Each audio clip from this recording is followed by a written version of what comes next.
नमस्कार दोस्तों, आज मैं आपको सुनाऊंगी हरतालिका तीज की व्रत कथा। भाद्रपद महीने के शुक्ल पक्ष के तीज को हरतालिका तीज व्रत किया जाता है।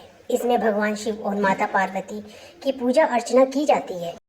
कथा के अनुसार माता पार्वती ने भगवान शिव के लिए कठोर तपस्या की। दरअसल माँ पार्वती का बचपन से ही भगवान शिव के लिए अटूट प्रेम था। माता पार्वती अपने कई जन्मों से भगवान शिव को पति के रूप में पाना चाहती थी। इसके लिए उन्होंने हिमालय पर्वत के गंगा तट पर बचपन से ही कठोर तपस्या शुरू की। माता पार्वती ने इस तप में अन्न और जल का त्याग कर दिया था।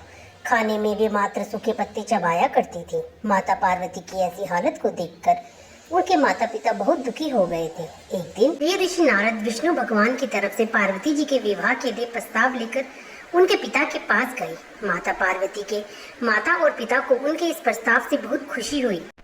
इसके बाद उन्होंने इस प्रस्ताव के बारे में माँ पार्वती को सुनाया। माता पार्वती इस समाचार को पाकर बहुत दुखी हुई, क्योंकि वो अपने मन में भगवान शिव को अपना पति मान चुकी थी। पार्वती जी ने अपनी एक सखी से कहा कि वह सिर्फ भोलेनाथ को ही अपने पति के रूप में स्वीकार करेंगी। सखी की सलाह पर पार्वती जी ने घने वन में गुफा में भगवान शिव की आराधना की। भाद्रपद तृतीया के शुक्ल पक्ष के हस्त नक्षत्र में पार्वती जी ने मिट्टी के शिवलिंग बनाकर विधिवत पूजा की और रात भर जागरण किया।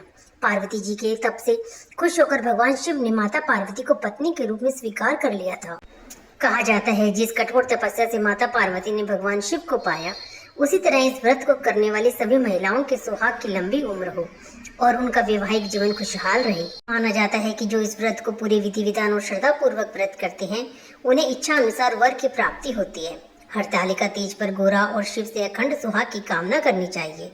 तो दोस्तों, आपको यह कहानी कैसी लगी, कमेंट करके जरूर बताएं। आप मेरे चैनल को लाइक शेयर सब्सक्राइब करें। धन्यवाद दोस्तों।